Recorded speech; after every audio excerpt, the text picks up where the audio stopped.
พร้อมระเบิดความมวลหมอลำปะทะหนังตะลุงธิดาลาวปะทะกับพอเดี่ยวหนังตะลุงในวันที่25 มกราคม ปี 2569 เจอกันแน่นอน ทักทายสวัสดี FC แฟนคลับทุกท่านกันแล้วกันมาพบมาพ่อกันอีกครั้งหนึ่งท่านผู้ชมปัจจุบันนี้ตะเว้นได้ตกดินไปเป็นที่เรียบร้อยแล้วความหนาวเหน็บกำลังเข้ามาสู่คือตอนนี้อยู่ในห้องก็ยังรู้สึกหนาวขนาดนี้แล้วออกไปทางนอกนี่เย็นจ้วยเข้าฮอดกระดูกพุ่นแหละท่านผู้ชม FC แฟนคลับพี่น้องป้องป่ายบ่ว่าจะอยู่ทางไทยและก็ลาวอากาศหนาวแบบนี้ต้องพากันระมัดระวังเด้อใส่เสื้อกันหนาวเวลานอนกับห่มผ้าให้มันหนาๆก็แล้วกันเดี๋ยวมันจะเจ็บไข้ได้ป่วยแล้วมันจะยากลูกยากเต้ายากลูกยากหลานไปทำการทำงานบ่ได้ต้องระมัดระวังใส่ใจกันแน่จักหน่อยนึงเฮือนซ่านบ้านซองผู้ใดมีผู้เฒ่าผู้แก่ก็ระมัดระวังเอาไว้เด้อท่านผู้ชมเนาะพ่อแม่มักจะเจ็บไข้ได้ป่วยเพราะเมื่อวานนี้ฝนตกมืดมื้อมามื้อนี้บ่มีฝนบ่มีแดดหนาวเหน็บท่านผู้ชม FC แฟนคลับมากลับเข้าสู่หัวข้อหลักของพวกเขาดังที่เดียวหนังตะลุงได้มาไล่สดมือก่อนนี่เนาะบอกข่าวเปล่าประกาศให้พี่ให้น้องบอกว่าจะมีโปรเจกต์ใหม่ซึ่งเป็นโปรเจกต์ใหญ่สำหรับเดียวแล้วก็กับครอบครัวศรีวิไลเฮาบ่สามารถเอาโปรเจกต์ตัวนี้ไปเปรียบเทียบใส่กับวงหมอลำใหญ่คนของวงหมอลำใหญ่นี่โปรเจกต์ใหญ่ของเขามันจะใหญ่ลื่นของเฮาหลายเพราะขนาดของคนขนาดกำลังของคนมันต่างกันสำหรับเฮานี่ว่าเฮือนเฮานี่ใหญ่สำนี่ว่ายกตัวอย่างว่าเฮือนซะคือเฮือนของเจบ่ลาวนี่2ห้องนอนนี่เจบ่ลาวก็บอกว่ามันใหญ่สำหรับเจบ่ลาวแล้ว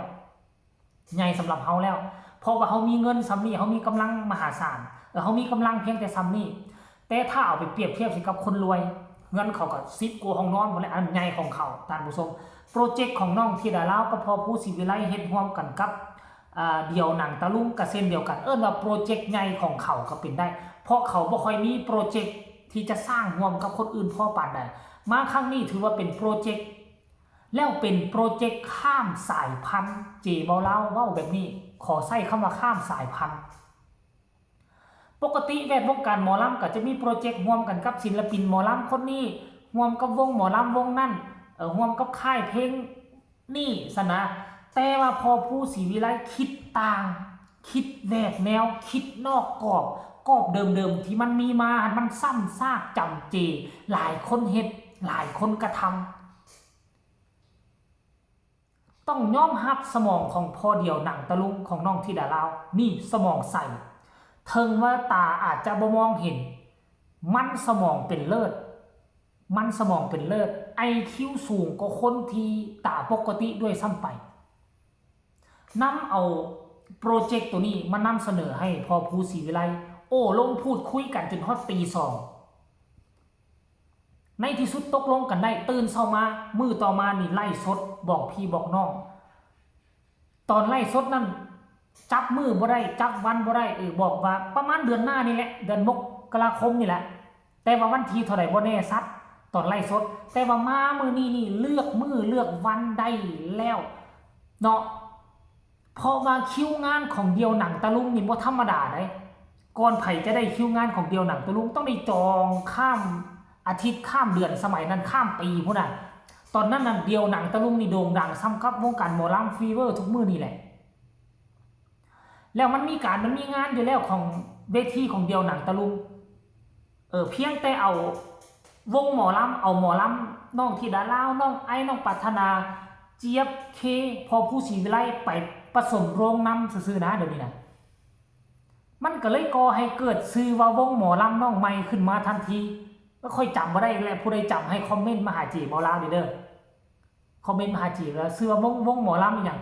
วงหมอลำอีหยังจักอย่างแหละตะลุงตะลิงอีหยังจักอย่างแหละมันมีคำว่าตะลุงแล้วมันก็มีคำว่าวงหมอลำท่านผู้ชมเมื่อ34นาทีที่ผ่านมานี่พอผู้ศรีวิไลได้ออกมาโพสต์เคลื่อนไหวว่า25 มกราคมธิดาลาวพ่อเดี่ยวหนังตะลุงจะไปโชว์วัฒนธรรมที่สวนนงนุชใครอยู่ใกล้มาให้กำลังใจด้วยนะครับ FC แฟนคลับ ก็บ่รอช้าได้ท่านผู้ชมฮู้ข่าวก็มาแสดงความยินดีปรีดาเข้ามาคอมเมนต์ให้กำลังใจต่างๆนานาบอกว่าเป็นมิติใหม่ของวงการหมอลำประชันกับหนังตะลุงเดี๋ยวมันจะออกมาแนวใดท่านผู้ชม FC แฟนคลับแล้วน้องธิดาลาวจะได้พากหนังตะลุงกับพอเดียวหรือบ่ต้องรอชมติดตามกันอย่างใกล้ชิดก็แล้วกันเนาะเดี๋ยวเจบ่ลาวจะไปขออ่านคำคิดคำเห็นจาก 2-3 คำเห็นก็แล้วกันว่า FC แฟนคลับเพิ่นมีความดีอกดีใจคือแนวใดมีคำคิดคำเห็นคือแนวใดเดี๋ยวจะไปอ่านสู่ฟังกันแล้วกันเด้อคอมเมนต์แรกเพิ่นบอกว่าแม่แต๊กสิไปหาจ้าส่วนน้องนุชพัทยาบอจ้าพอผู้ก็มาตอบทันทีแมนครับว่าซันเดแล้วก็มีคนมาตอบว่าเดี๋ยวทักไปหาจ้าพ่อภูวันที่25ว่าซันโอ้ย FC แฟนคลับตั้งหน้าตั้งตารอแล้วสู้ๆนะคะแม่เนตรเป็นกำลังใจให้จ้าว่าซันเดคนนี้ก็บอกว่าจะไปให้กำลังใจนะคะคนสวยว่าสั่นอันนี้คือส่วนหนึ่งเท่านั้นคำคิดคำเห็นเพราะว่าพอผู้ศรีวิไลหากระโพดลงบอกี่เท่าใดนาทีนี่ท่านผู้ชม FC แฟนคลับอันนี้คือการเคลื่อนไหวล่าสุดของครอบครัวศรีวิไลแล้วก็เป็นเรื่องเล่าที่น่ายินดีเพราะว่า FC แฟนคลับตั้งตาเราคอยอยากให้น้องมีเวทีได้ขึ้นอยากให้น้องมีเวทีได้แสดงความสามารถกระแสน้องมาแล้วแต่ว่าขาดผู้จัดขาดผู้จ้างขาดเวทีให้น้องขึ้นแสดงความสามารถ FC แฟนคลับก็เริ่มเศร้าเริ่มเหงาเริ่มหงอย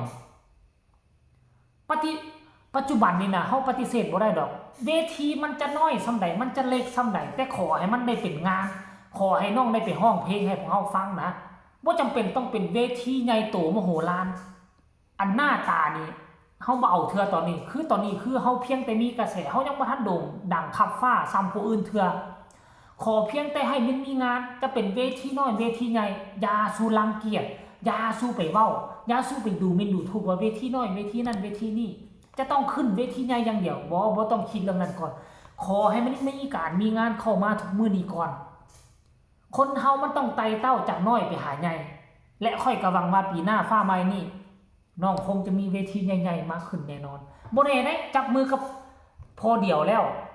ไปจักปี2ปีก็พากันตั้งเวทีใหญ่ขึ้นมาตั้งชื่อวงหมอลำใหญ่ขึ้นมาเลยวงหมอลำปะทะหนังตะลุงเฮ็ดเป็นเวทีเดียวเวทีใหญ่ซ้ำวงหมอลำมันก็เกิดขึ้นได้ท่านผู้ชม FC แฟนคลับพอผู้ก็มีประสบการณ์แล้วพอเดียวก็มีประสบการณ์แล้วรอท่าแต่งบประมาณเท่านั้นนั่นเองมาติดตามเบิ่งวันที่25นี่ม่วนมันสนุกแน่นอนท่านผู้ชม FC แฟนคลับเจบ่ลาวก็ขอฝากเอาไว้ซ้ำนี้ก็แล้วกันฝาก FC ที่ดาลาวเห็นแล้วกับ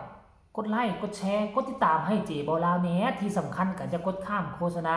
เพื่อเป็นกำลังใจให้เจบ่ลาวพอกันใหม่ในคลิปหน้าสำหรับคลิปนี้สบายดี